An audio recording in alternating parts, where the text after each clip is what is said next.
So next వచ్చేసరికి మనం burns అన్నట్టు. బర్న్స్ అంటే ఏంటి, మనం బేసిక్గా మనం ఫ్లేమ్తో హీట్ చేయాల్సి వస్తుంది, కొన్ని రియాక్షన్స్ హీట్ చేయాల్సి వస్తుంది, లేదా కెలరీమీటర్లో వాడుతాం, అంటే ఎలక్ట్రిక్ ఐటమ్స్ అన్నీ వాడుతుంటాం. వాడినప్పుడు వీటన్నిటిలో స్పిల్ జరగడం కానివ్వండి ఇవన్నీ జరుగుతుంటాయి. దాంట్లో ఫైర్ యాక్సిడెంట్స్ జరగడం, లేదా మన బాడీ మీద పడ్డప్పుడు యాసిడ్స్ కానివ్వండి హీట్ వల్ల కానీ బర్న్స్ అనేవి ఖచ్చితంగా ఏర్పడుతూ ఉంటాయి. అలా జరిగినప్పుడు ఏం చేయాలి, వెంటనే cool the burn under the running running water కింద మనం దాన్ని కూల్ చేసుకోవాలి. ఎంతసేపు చేయాలంటే 10 to 15 minutes ఖచ్చితంగా చేయాలి.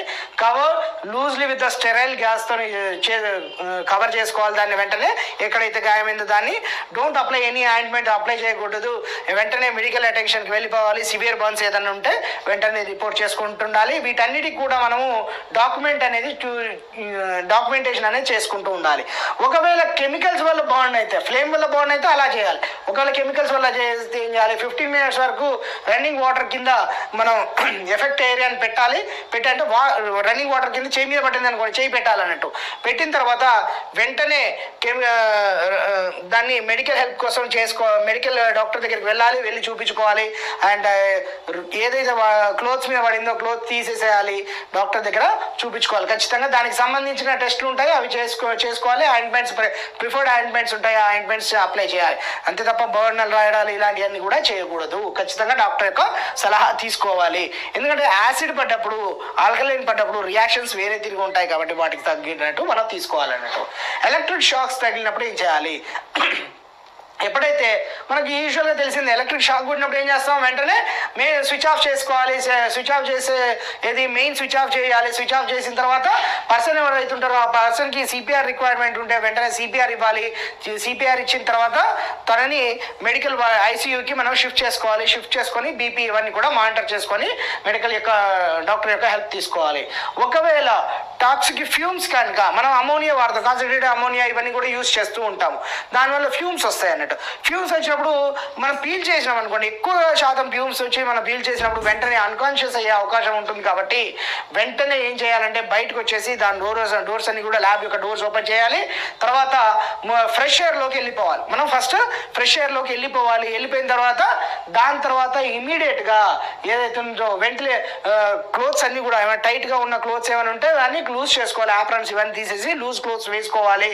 అండ్ బ్రీత్ డిఫికల్టీస్ వస్తే మనం మెడికల్ డాక్టర్స్కి వెళ్ళాలి. అండ్ ఎక్కువగా బ్రీతింగ్ అనేది ప్యూర్ ఏరియాకి వెళ్ళేసి, అంటే ఎఫెక్టెడ్ ఏరియా అయితే అంటే అవుట్ ఆఫ్ ద ల్యాబ్ వచ్చేసి మనం ఇవన్నీ కూడా చేసేసుకోవాలన్నట్టు. లేకపోతే ఇంజెక్షన్ ఆఫ్ కెమికల్ ఏమన్నా యాక్సిడెంటల్గా స్వాలో చేసాం, మనం పిప్పెటింగ్ చేస్తుంటాం, మౌత్ పిప్పెటింగ్ చేసినప్పుడు ఏమైనా కెమికల్ గా తీసుకుంటే do not induce vomiting unless instructed by the professional. వెంటనే ఏది కూడా మనం వామిటింగ్ రావడానికి కానీ సాల్ట్ వాటర్ అలాంటి ఇవ్వడానికి కానీ ఏది కూడా చేయకూడదు. మెడికల్ డాక్టర్ దగ్గరికి వెళ్ళాలి. వాటర్ ఫస్ట్ వెళ్ళడానికంటే ముందు కూడా వాటర్ని రిన్స్ చేయాలి. ఎంతసేపు 15 minutes రిన్స్ చేసేసిన తర్వాత దాని డేటా షీట్ ఒకటి ఉంటుంది, కెమికల్ సేఫ్టీ డేటా షీట్ అని ఒకటి ఉంటుంది. దాని స్పెసిఫిక్ ఇన్స్ట్రక్షన్స్ ఉంటాయి, దాని ప్రకారం మనం తీసుకుంటూ ఉండాలి. Call poison control and seek the emergency medical help అనేది మనం తీసుకుంటూ ఉండాలన్నట్టు. ఫైర్లోకి వచ్చేసరికి ఫైర్ ల్యాబ్లో ఉండేసరికి ల్యాబ్లో ఫైర్ కనుక జరిగినప్పుడు మనం అన్ని కూడా అక్కడ వదిలేసి బయటకు వచ్చేసేయాలి. వచ్చేసిన తర్వాత ఫైర్ ఎగ్జిబిషనర్స్ ఖచ్చితంగా ఉండేటట్టు చూసుకోవాలి.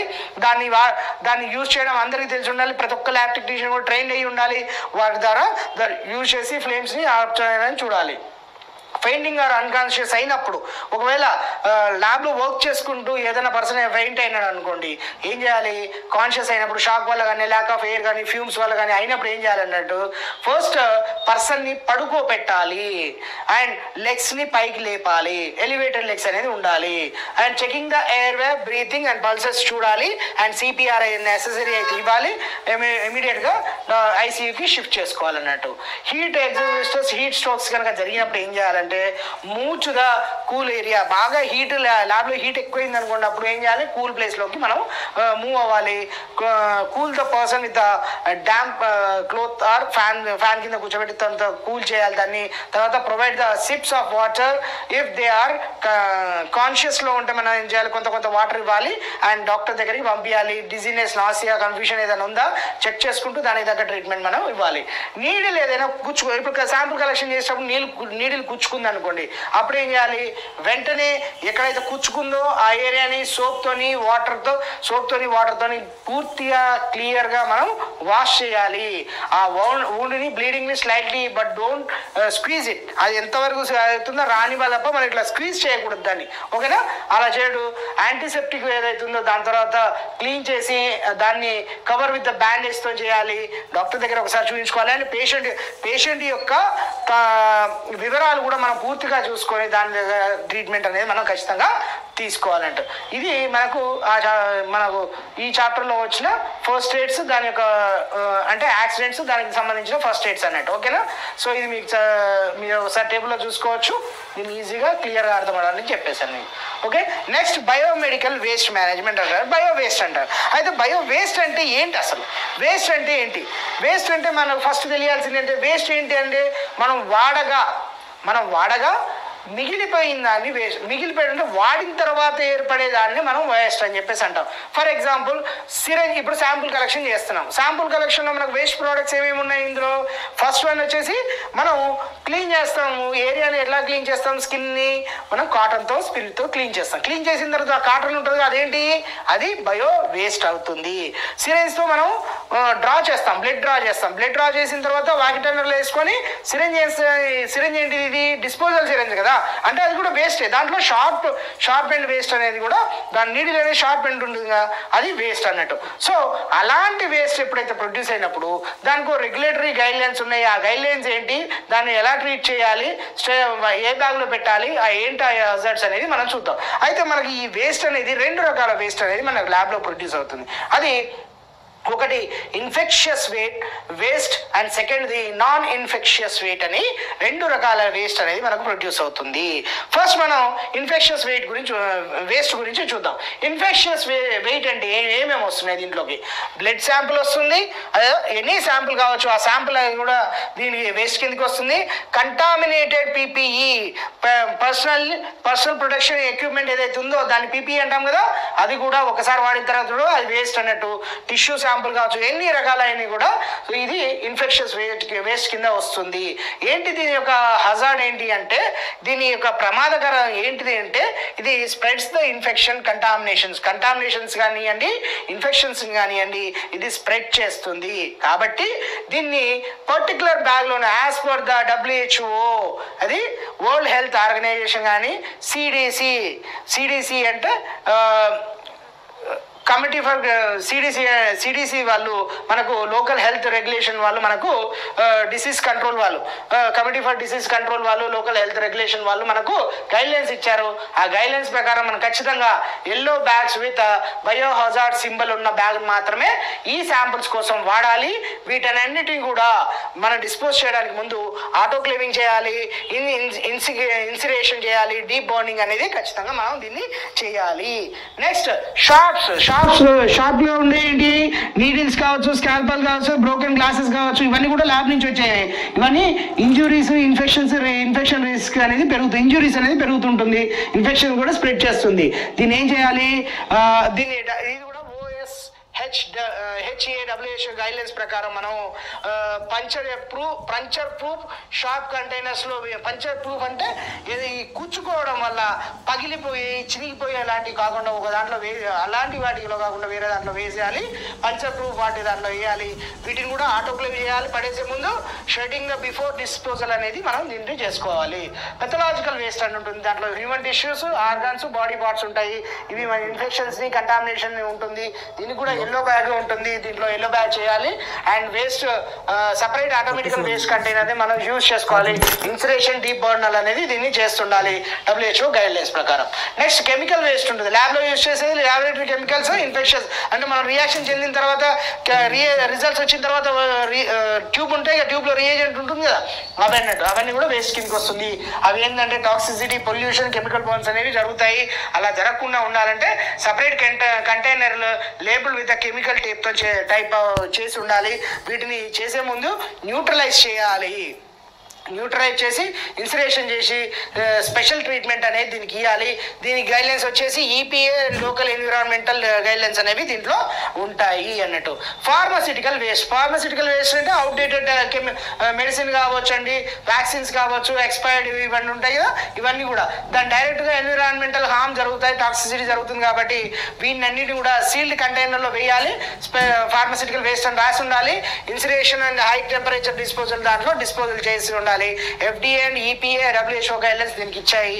అండ్ నెక్స్ట్ వన్ వచ్చేసి రేడియో యాక్టివ్ వేస్ట్ అంటాము. ఈ రేడియో యాక్టివ్ వేస్ట్ వచ్చేసి రేడియో ఐసోటోప్స్ ఏవైతే ఉన్నాయో మనం యూజ్ చేసిన ఎక్స్రే ఫిలిమ్స్ కావచ్చు, ఇవన్నీ కూడా దానికి వస్తాయి. ఇదేం చేయాలి, line container lead line container and label with radioactive symbols అనేవి దాని మీద ఉండాలి.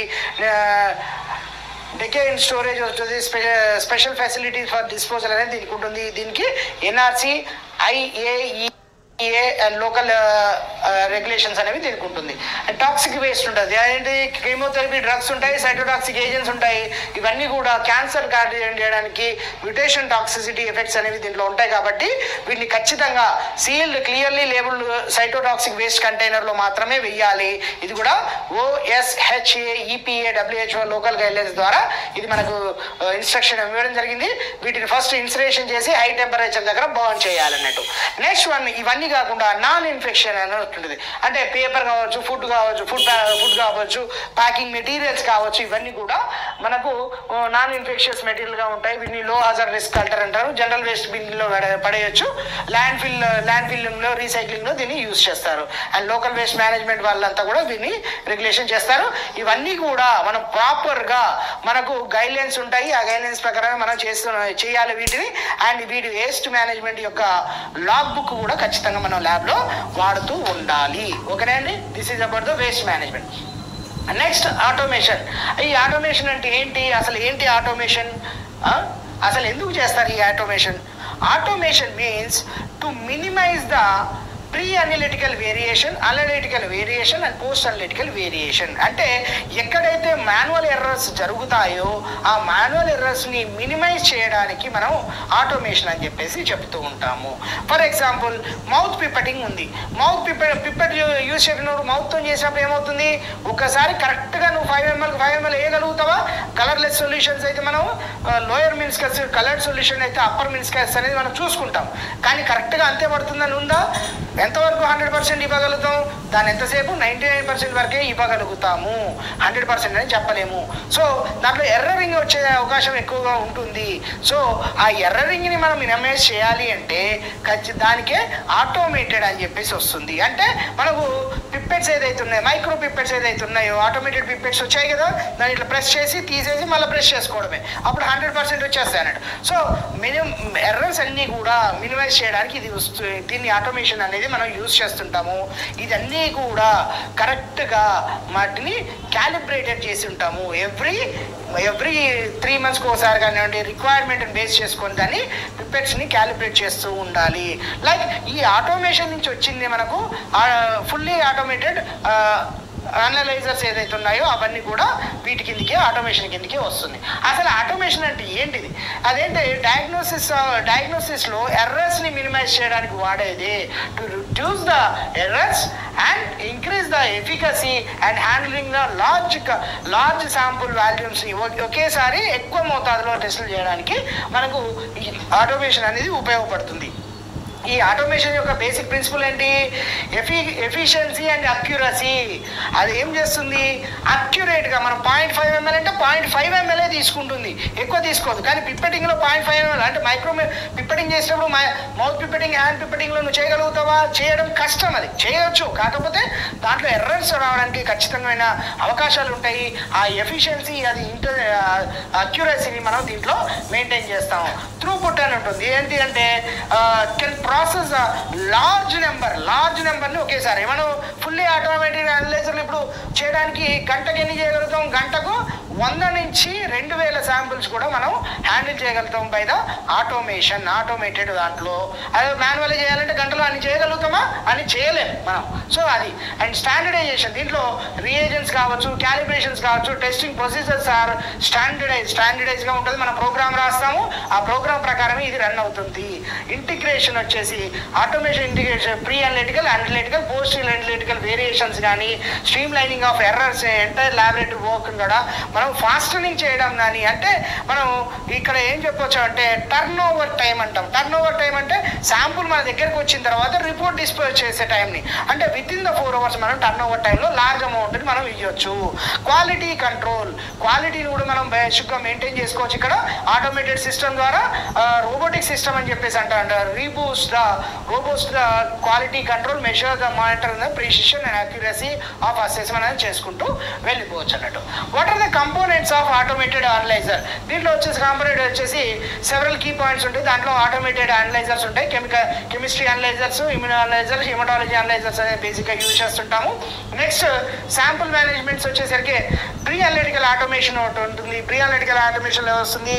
దాంట్లో బార్కోడింగ్ కావచ్చు, సార్టింగ్ అవుట్ కావచ్చు, సెంట్రిఫికేషన్ కావచ్చు, అలిక్వేటింగ్ కావచ్చు, డీక్యాపింగ్ ఆఫ్ శాంపుల్ కావచ్చు. ఇవన్నీ కూడా ప్రీ అనలిటికల్ ఆటోమేషన్లో వస్తాయి. పోస్ట్ అనలిటికల్ ఆటోమేషన్లో వచ్చేసరికి దీంట్లో శాంపుల్ స్టోరేజ్ వస్తుంది, అచీవింగ్ వస్తుంది, రిజల్ట్ వ్యాలిడేషన్ వస్తుంది, రిపోర్ట్ జనరేషన్ కూడా, ఇవన్నీ కూడా పోస్ట్ అనలిటికల్ వస్తుంది.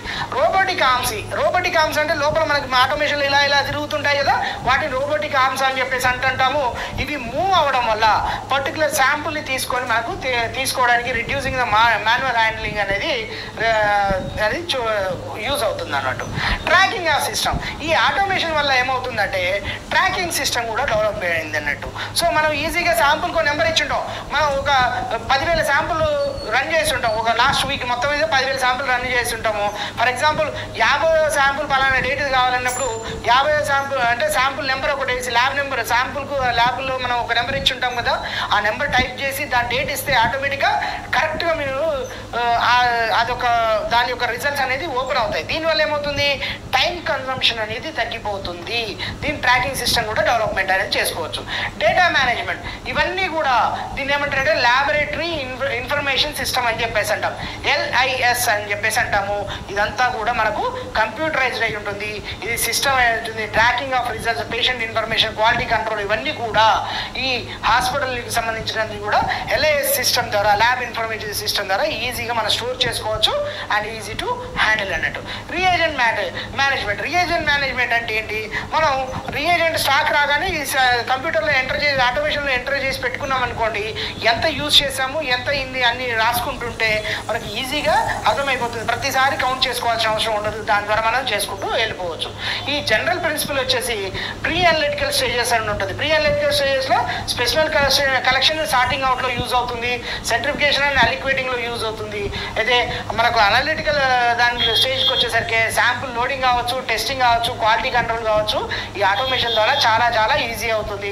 టెస్టింగ్లో వచ్చేసరికి డిఫరెంట్ పారామీటర్స్ని ఎట్ ఏ టైం మనం రన్ చేయడానికి, ఎట్ ఏ టైం మనం రిజల్ట్స్ ఇవ్వడానికి ఈజీగా ఉంటుంది. పోస్ట్ అనలిటికల్ డేటా రిపోర్టింగ్ కావచ్చు, డేటా స్టోరేజ్ కావచ్చు, డిస్పాచింగ్ ఆఫ్ రిజల్ట్స్ కావచ్చు, చాలా ఈజీగా LIS సిస్టమ్ ద్వారా చేసుకోవచ్చు.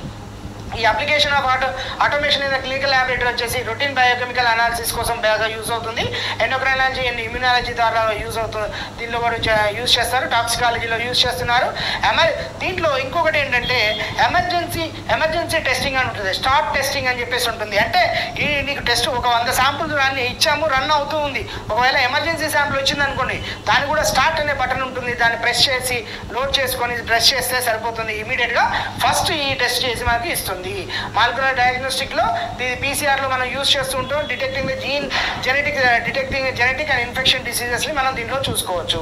క్వాలిటీ మేనేజ్మెంట్లో ఈజీగా అవుతుంది. ఓకేనా. Next what are the benefits in the clinical biochemistry అంటే improved accuracy, increased productivity, standardisation, better turn over time, cost efficiency. దీనివల్ల ఏమవుతుందంటే కాస్ట్ కూడా తగ్గుతుంది and within the time లిమిట్లో మనం ఈ రిపోర్ట్స్ అనేది ఇవ్వచ్చు. దట్టు ఎర్రర్స్ని మనం ఎరైజ్ చేసుకోవచ్చు.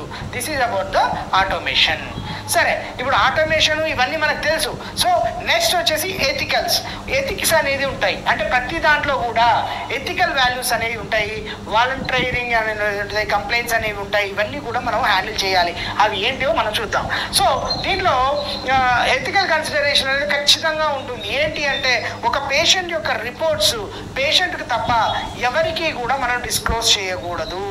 ఇది ఒక సీక్రసీని మెయింటైన్ చేయాలి. అది ఫస్ట్ ఎథిక్స్ ఉంటాయి అన్నట్టు. సో ఎథికల్ పరంగా కొన్ని రకాలైన మనకు వాల్యూస్ ఉంటాయి. ఆ వాల్యూస్ మనం చూద్దాం. Education and training. First one is education and training. ల్యాబ్లో పనిచేసే ప్రతి ఒక్కరు కూడా, మనం ల్యాబ్ అటెండరే కావచ్చు, ల్యాబ్ టెక్నీషియనే కావచ్చు, ల్యాబ్ అసిస్టెంటే కావచ్చు, స్వీపరే కావచ్చు, ఎవరైనా సరే ఖచ్చితంగా ఎడ్యుకేటెడ్ అయి ఉండాలి. టైం టు టైం వాళ్ళకు ట్రైనింగ్స్ అనేది ఇస్తూ ఉండాలి.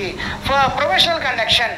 ఎథికల్ వాల్యూస్ ఇందులో వచ్చేసరికి ఏంటి అంటే హానెస్టీ ఉంటుంది, ఇంటిగ్రిటీ ఉంటుంది, ఇంపార్టిషన్ అనేది ఖచ్చితంగా ఉండాలి.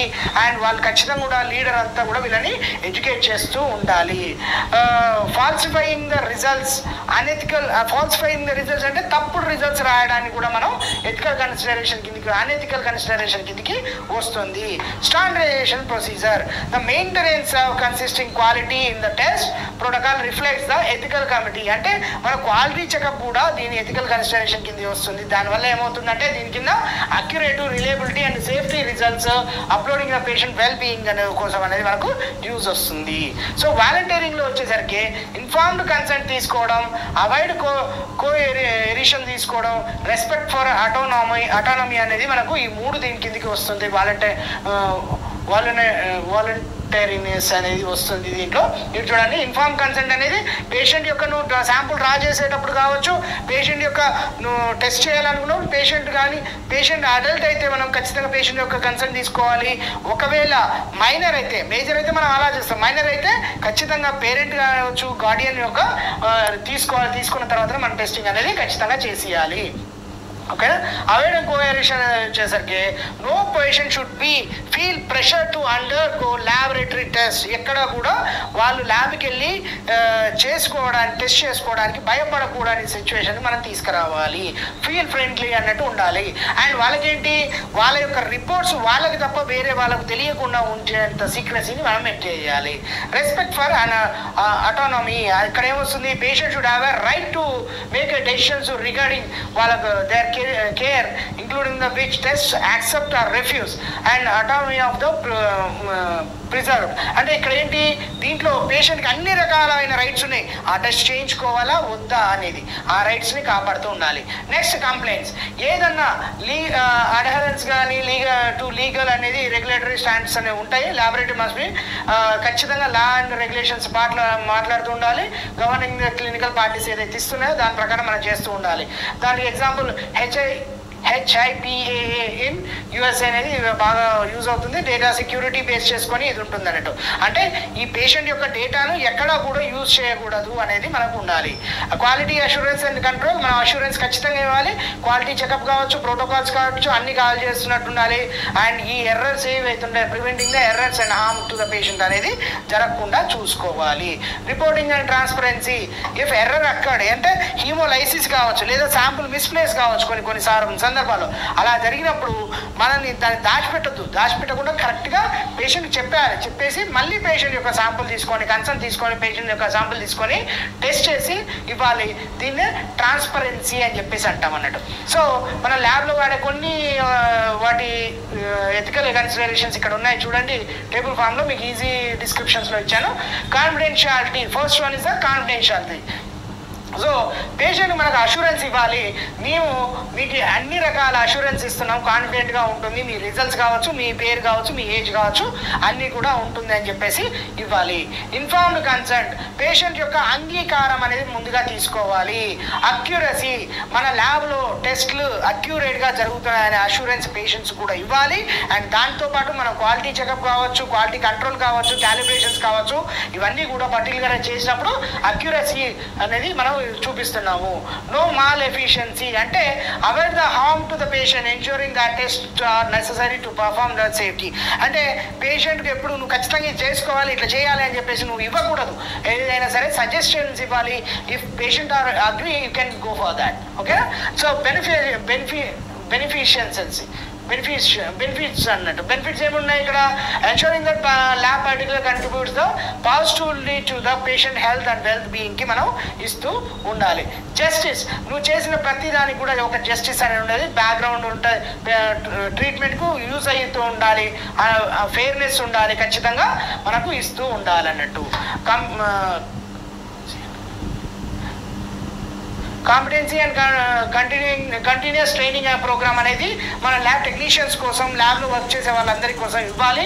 వీళ్ళందరికీ ఇచ్చి వర్క్షాప్స్ కనెక్ట్ చేస్తూ ఉండాలి. వాళ్ళకి న్యూ టెస్ట్ గురించి మొత్తం టెక్నిక్స్ అన్ని నేర్పిస్తూ ఉండాలి. ట్రాన్స్పరెన్సీ అండ్ కమ్యూనికేషన్, ట్రాన్స్పరెంట్ మెయింటైన్గా ఓపెన్ కమ్యూనికేషన్ ఉండాలి. ఎటువంటి దాచిపెట్టి చెప్పాల్సిన అవసరం లేదు, మొత్తం ఓపెన్గా ఉండాలి. పేషెంట్ ఎవరి అయితే పేషెంట్ రిపోర్ట్స్ ఉంటాయో వాళ్ళ గురించి వాళ్ళకు మాత్రమే ఇవ్వాలి, వేరే వాళ్ళకి చెప్పకూడదు. అది conflict of interest.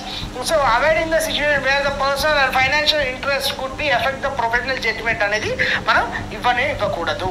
So discussing the relationship the pharmaceutical companies అనేది మనం ఎప్పుడు కూడా చూపించకూడదు. అండ్ రెస్పెక్ట్ ఫర్ ఆటోనామీ వచ్చేసరికి ఇక్కడ ఏముంటుంది, అలౌ పేషెంట్స్ అందరినీ కూడా అవుట్ పేషెంట్ వాళ్ళను సర్టన్ డయాగ్నోస్టిక్ టెస్ట్ చేయించుకోమని మనం అలౌ చేస్తూ ఉండాలి. అండ్ వాళ్ళ ఇష్టం ఏ ల్యాబ్లో చేయించుకోవాలి, ఎక్కడ చేయించుకోవాలి వాళ్ళు చూసుకోవాలి. టైంలే. సో ప్రయారిటైజ్ అర్జెంట్ శాంపిల్స్ ఏదైతే ఉన్నాయో వాటిని ఫస్ట్ చేయాలి, దాన్ని ప్రయారిటైజేషన్ అని చెప్పేసి అంటాం. రిసోర్స్ అలొకేషన్స్ వచ్చేసి reagents fairly during the shortage ఉన్నప్పుడు మనం కరెక్ట్గా రిసోర్స్ని వాడుకోవాలి. అంటే ఏదైతే అవసరం ఉంటుందో, ఎమర్జెన్సీ ఉంటుందో వాటికి ఎక్కువగా వాడుకోవాలి, అన్నిటికీ వాడేయకూడదు. ప్రొఫెషనల్ అకౌంటబిలిటీ, ల్యాబ్లో వచ్చే ప్రాక్టికల్ కంప్లైంట్స్ ఏదైతే ఉంటాయో వాటిని ఎప్పుడూ కూడా రివ్యూ చేస్తూ ఉండాలి.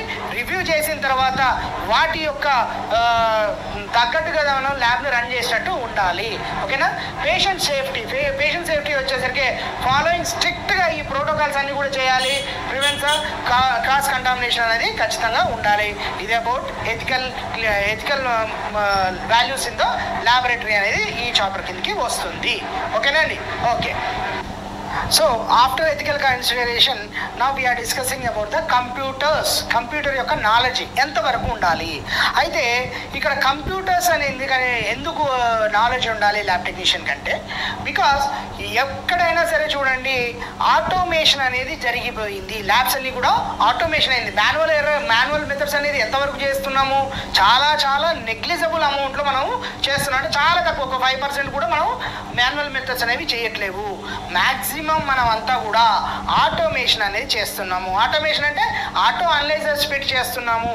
సో నువ్వు ఆటో అనలైజర్స్ పెట్టి చేసినప్పుడు ఏం కావాలి నీకు? ఖచ్చితంగా కంప్యూటర్ అటాచ్ అయ్యి ఉంటుంది కాబట్టి కంప్యూటర్ గురించి బేసిక్ నాలెడ్జ్ ఉంటుంది.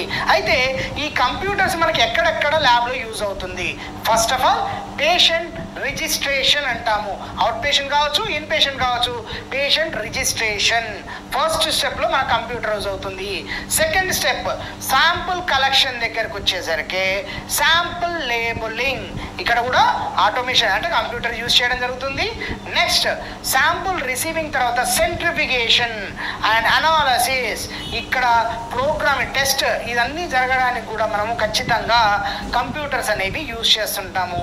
ఆఫ్టర్ దాట్ మనం రిపోర్ట్స్ ఇవ్వడానికి కూడా దాన్ని కంప్యూటర్స్ యూజ్ చేసుకొని చేస్తాం. అయితే దీనివల్ల లాభం ఏంటి అంటే వర్క్ ఫాస్ట్గా జరుగుతుంది, అక్యురేట్గా జరుగుతుంది, నెంబర్ ఆఫ్ శాంపుల్ని ఒకేసారి హ్యాండిల్ చేయగలుగుతాం కాబట్టి అంటే పని ఈజీగా జరుగుతుంది, తొందరగా జరుగుతుంది, అండ్ దాన్ని పర్ఫెక్ట్గా జరుగుతుంది. అండ్ కాస్ట్ ఎఫెక్ట్ కూడా చాలా తక్కువ. చాలా మాన్యువల్ కూడా కాస్ట్ ఎఫెక్ట్ కూడా తక్కువ. ఇప్పుడు ఒక పర్సన్ ల్యాబ్ అంతా కూడా ఇక్కడ ఈ కంప్యూటర్స్ ఉండడం వల్ల మనం మేనేజ్ చేయగలుగుతాము.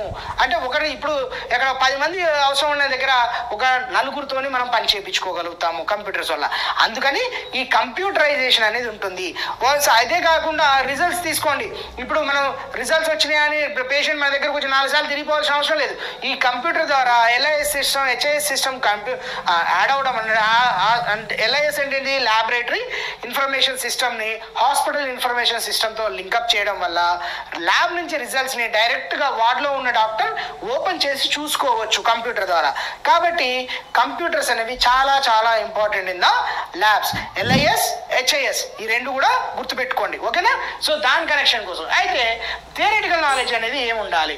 బేసిక్గా కాంపోనెంట్స్ అనేవి ఏమి ఉంటాయి? హార్డ్వేర్ ఉంటుంది, సాఫ్ట్వేర్ ఉంటుంది. హార్డ్వేర్లోకి వచ్చేసరికి మనకి ఏముంటుంది? CPU ఉంటుంది, మానిటర్ ఉంటుంది, కీబోర్డ్ ఉంటుంది, దాంట్లో ర్యామ్ ఉంటుంది, హార్డ్ డిస్క్ ఉంటుంది, మౌస్ ఉంటుంది, ప్రింటర్ ఉంటుంది. ఇవి అన్నీ కూడా మనకు హార్డ్వేర్ కిందకి వస్తాయి. సాఫ్ట్వేర్ కిందకి వచ్చేసరికి మనకు ఏదైతే ప్రోగ్రామ్ రన్ చేస్తున్నామో, అప్లికేషన్స్ అయితే ఉంటాయో, హార్డ్వేర్ మీద అయితే ఉంటాయో, కంట్రోల్ చేస్తుంటాయో దాన్ని సాఫ్ట్వేర్ ప్రోగ్రామ్స్ అని చెప్పేసి అంటాము. మనకు ఎగ్జాంపుల్గా విండోస్, లినక్స్ అని చెప్పొచ్చు. ఇవన్నీ కూడా మనకు వర్క్ అవుతాయి. సింపుల్గా చెప్పాలంటే మనం కంప్యూటర్కు ప్రింటర్ అటాచ్ చేయగానే ప్రింట్ వస్తుందా? రాదు.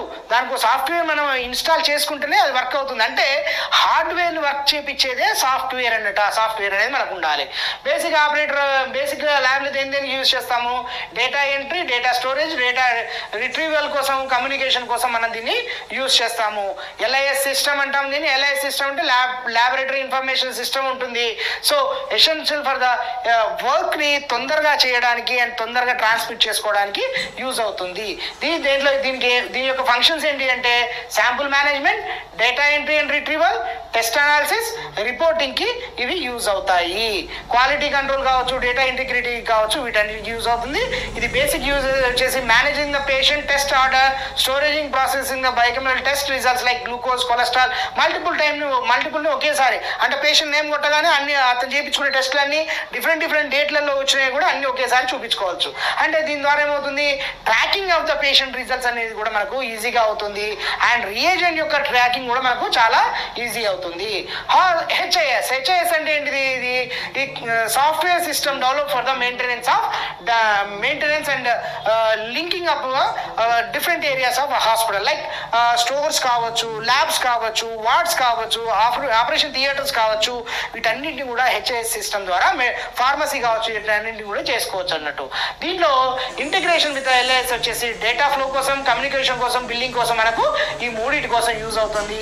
నెక్స్ట్ యూజింగ్ ఆఫ్ క్లినికల్ ల్యాబొరేటరీకి వచ్చేసరికి రిసీవింగ్ ద టెస్ట్ ఆర్డర్స్ అంటే అక్కడ ఫిజిషియన్ కనుక మనకు ఈ టెస్ట్ చేయండి, పలానా పేషెంట్కి ఈ టెస్ట్ చేయండి అని ఇక్కడ ఇస్తే డైరెక్ట్గా మనం పేషెంట్ మన దగ్గరికి వస్తే మనం తీసుకొని అంటే కమ్యూనికేషన్ అనేది ప్రాపర్గా ఉంటుంది. సెండింగ్ ద టెస్ట్ రిజల్ట్స్ కూడా డైరెక్ట్గా మనం పేషెంట్కి నుంచి HIS సిస్టమ్ ద్వారా మనం డాక్టర్కి పంపించవచ్చు. ఈ డెమోగ్రఫికల్ డేటా ఇవంతా కూడా మేనేజ్మెంట్ అనేది చాలా ఈజీగా అవుతుంది. Role of computers in the clinical biochemistry అదేంటి? డేటా మేనేజ్ కోసం, ఆటోమేషన్ కోసం, ఇంటర్ఫరెన్స్ కోసం మనకు ఈజీగా ఉంటుంది. అండ్ క్వాలిటీ అష్యూరెన్స్ కోసం కూడా ఉంటుంది. ఫర్ ఎగ్జాంపుల్ డేటా మేనేజ్మెంట్ అనుకుందాం. డేటా మేనేజ్మెంట్లో స్టోరేజ్ కావచ్చు, ఆర్గనైజేషన్ కావచ్చు, క్విక్ రిట్రీవల్ కోసం దీన్ని యూజ్ చేస్తాము. ఆటోమేషన్లో వచ్చేసి ఎర్రర్ లేకుండా మాన్యువల్ టెస్ట్ చేయించుకోవడానికి, దీనికి ఎర్రర్ లేకుండా టెస్ట్ జరగడానికి మనకు ఇది ఉపయోగపడుతుంది. రెడ్యూసింగ్ ద మాన్యువల్ ఎర్రర్స్ అనేది ఉంటుంది. క్వాలిటీ కంట్రోల్ చెకప్ కావచ్చు, డేటా ఎంట్రీ కోసం ఈజీగా అవుతుంది. టెస్ట్ అనేది బల్క్ అమౌంట్లో తక్కువ టైంలో చేసుకోవడానికి ఉంటుంది. ఇంటర్ఫేసెస్ వచ్చేసి LIS ఇంటర్ఫేసెస్ వల్ల ఈజీగా మనము ఈ రిజల్ట్స్ని డైరెక్ట్గా మనం పంపించుకోవచ్చు అన్నట్టు, ఓకేనా. క్వాలిటీ అష్యూరెన్స్ ఇవ్వగలుగుతాము అండ్ వాళ్ళు కూడా అక్కడ నుంచి చెక్ చేసుకోవచ్చు. క్వాలిటీ కంట్రోల్ని వాళ్ళు ఎవరైనా చెక్ చేసేటట్టు ఉంటుంది అన్నట్టు. బెనిఫిట్స్ వచ్చేసి ఇంక్రీజ్ ఎఫిషియన్సీ ఉంటుంది, ఇంప్రూవ్డ్ అక్యూరసీ ఉంటుంది, డేటా సెక్యూర్డ్గా ఉంటుంది, ఎన్హాన్స్ ద కమ్యూనికేషన్ ఎన్హాన్స్మెంట్ కూడా ఈజీగా ఉంటుంది. తొందరగా వితౌట్ ఎనీ డిలే అనేది మనం చెప్పుకోవచ్చు అన్నట్టు. ఇది computerisation in the laboratories. Next one వచ్చేసి quality assurance and standard SOPs అనేది ఉంటుంది. క్వాలిటీ అష్యూరెన్స్ అంటే ఏంటి అంటే క్వాలిటీ కంట్రోల్ అని అంటారు దీన్ని. క్వాలిటీ అష్యూరెన్స్ అంటే మనం చేస్తున్న టెస్ట్ పర్ఫెక్ట్గా కరెక్ట్గా టెస్ట్ చేసాము, మనకు వచ్చిన రిజల్ట్ కరెక్ట్ అని చెప్పడాన్ని దీన్ని క్వాలిటీ అష్యూరెన్స్ అంటాము. ఈ క్వాలిటీ అష్యూరెన్స్లో వచ్చేసరికి స్టాండర్డ్ ప్రోటోకాల్స్ అనేది ఫాలో అవుతుండాలి. స్టాండర్డ్ ప్రోటోకాల్ అంటే step by step operating procedures అనేది క్లియర్గా ఇవ్వడం జరుగుతుంది. ఆ ఇచ్చిన దాన్ని మనం చూసుకోవాలి. ఈ స్టెప్ బై స్టెప్ ఇచ్చిన SOPs ఆర్ ఎసెన్షియల్ ఉండాలి. ఇవి చాలా చాలా ఇంపార్టెంట్ ఫర్ క్వాలిటీ అష్యూరెన్స్. ఇది దేనికి ఉపయోగపడుతుంది? Standardisation of operation, ensuring the complaints, regulatory requirements, minimise the errors చేరుకోవడానికి వస్తుంది. Promote the efficacy and consistency within the and organisations అనేది మనం చూసుకుంటూ వచ్చవచ్చు. వీటి యొక్క ఇంపార్టెన్స్ ఏంటి? Quality assurance SOPs in quality assurance వచ్చేసి కాన్సిస్టెన్సీ అంటే మీరు ఈ రోజు ఏదైతే ప్రోటోకాల్ చేసిందో రేపు మారకూడదు. ఎందుకు మారకూడదు? మారుతుండొచ్చు మేబీ. దాన్ని అలా కాకుండా ఉండడానికి స్టాండర్డ్ ప్రొసీజర్ అనేది ఉంటుంది. ఆ ప్రొసీజర్ ప్రకారం చేసుకుంటూ వెళ్ళిపోవాలి. ఫర్ ఎగ్జాంపుల్ చెప్తా చూడండి. Take a clean and dry test tube, add 5 ml of Bendix reagent, heat it, then add 8 drops of urine solution or sample, mix well, heat for 2 minutes. ఇది procedure. దీన్ని ఇలానే మనం step by స్టెప్గా రాసుకుంటే దాన్ని standard protocol అంటాం. ఈ ప్రోటోకాల్ని daily ఇలానే చేయాలి. దీనిలో ఒకరోజు వెయిట్ చేయడం, ఓ రోజు వెయిట్ చేయకపోవడం, అన్ని కలిపి ఒకేసారి లాస్ట్లో వెయిట్ చేయడం, ఇలాంటి ఎర్రర్స్ అన్ని కూడా జరగకుండా ఉండడానికి ఈ స్టాండర్డ్ ప్రొసీజర్స్ అనేది ఉంటుంది. దీనివల్ల ఇంపార్టెన్స్ ఏంటంటే కన్సిస్టెన్సీ, టెస్ట్ యొక్క కన్సిస్టెన్సీ అనేది ఈచ్ టైం సేమ్గా ఉంటుంది. కంప్లైంట్స్ మీట్ ద ఇండస్ట్రియల్ స్టాండర్డ్స్ని, రెగ్యులేషన్స్ని మనం మీట్ చేస్తాము. Next training. న్యూ ఎంప్లాయీస్ ఎవరైతే ఉన్నారో వాళ్ళకు ఈ ఎస్ఓపిస్ ఖచ్చితంగా మాకు ట్రైనింగ్గా యూజ్ అవుతుంది. Efficacy, streamlining of work ఫ్లోని ప్రొవైడ్స్ ద క్లియర్ ఇన్స్ట్రక్షన్స్ వల్ల, ఈ క్లియర్ ఇన్స్ట్రక్షన్ వల్ల మనం వర్క్ ఫ్లోని స్ట్రీమ్ లైన్ చేసుకోవచ్చు. ఇక దీనివల్ల ఏమవుతుంది? రిస్క్ రిడక్షన్ ఆఫ్ రిస్క్ అని చెప్పేసి అంటాము. రిస్క్ అనేది ఏదైతుందో దాన్ని తగ్గించవచ్చు. ఓకేనా? ఒక ఫార్మేట్ని చూపిస్తాను, మీరు చూడండి. ఇక్కడ ఈ ఎస్ఓపి యొక్క ఫార్మేట్ వచ్చేసి ఫస్ట్ టైటిల్ అని ఉంటుంది. టైటిల్ ఎస్ఓపి ఆఫ్ టైటిల్ ఉంటుంది, ఎస్ఓపి నెంబర్ ఉంటుంది, వర్షన్ ఉంటుంది, ఎఫెక్టివ్ డేట్ ఉంటుంది, అప్రూవల్ సిగ్నేచర్ ఉంటుంది. ఇవన్నీ కూడా ఎస్ఓపిలో టైటిల్ పేజ్లో ఉండేవి. నెక్స్ట్ టేబుల్ కంటెంట్ వచ్చేసరికి list of selections, SOPs for easy references కోసం మనకు అందులో ఉంటాయి. లిస్ట్ ఆల్ ద సెక్షన్స్ మన దాంట్లో ఉంటాయి. పర్పస్ ఆర్ అబ్జెక్టివ్స్ అనేది ఉంటుంది. దీంట్లో బ్రీఫ్ డిస్క్రిమినేషన్ ఆఫ్ ఎస్ఓపిలు అనేది మనకు ఉంటుంది. స్కోప్ వచ్చేసరికి డిఫైన్స్ ద బౌండరీస్, దానికంటే నువ్వు ఎంతవరకు చేయాలి, ఏం చేయాలి అనే బౌండరీస్ అనేది దాంట్లో మనం మెన్షన్ చేస్తాము. రెస్పాన్సిబిలిటీ వచ్చేసి list the individual role of responsibility for executing and ensuring the compliance with the SOPs అనేది మనం దాంట్లో చూస్తాము. దీని యొక్క డెఫినేషన్స్ వచ్చేసరికి ఏమవుతుందా, డెఫినేషన్స్ ఖచ్చితంగా ప్రతి ఒక్క దాని యొక్క డెఫినేషన్ మనం దాంట్లో ఇవ్వాల్సి వస్తుంది. దానివల్ల పర్సన్ ఎవరైతే ఉన్నారో ఆ పర్సన్కి దాని యొక్క మీనింగ్ కరెక్ట్గా తెలుస్తుంది. మీనింగ్ అనేది తెలిసినప్పుడు మాత్రమే మనం ఖచ్చితంగా దాన్ని బాగా అండర్స్టాండ్ చేసుకోగలుగుతాడు. అండర్స్టాండ్ చేసుకున్నప్పుడు దాన్ని ఎఫెక్టివ్గా మనం చేయగలుగుతాం. సో కంపల్సరీగా దాని డెఫినేషన్స్ ఇవ్వాలి. ఆ మెటీరియల్స్ అండ్ ఎక్విప్మెంట్స్ ఏమేమి ఉన్నాయి దాంట్లో ఈ టెస్ట్ చేయడానికి అనేది పర్టికులర్ ఎస్ఓపికి సంబంధించినవి కూడా మనం ఇక్కడ ఉండాలి, దాంట్లో స్టెప్ చేసి ఉండాలి. నెక్స్ట్ ప్రొసీజర్లోకి వచ్చేసరికి first one step by step instructions అనేది ఇవ్వాలి. ఎలా ఇవ్వాలి, ఏం చేయాలనేది క్లియర్గా ఉండాలి. అవి ఎలా ఉండాలి? Should be clear, detail and easy to follow అనేది ఉండాలి. అదే ఇప్పుడు మనం డిస్కస్ చేసాం, take a clean and dry test tube అని చెప్పి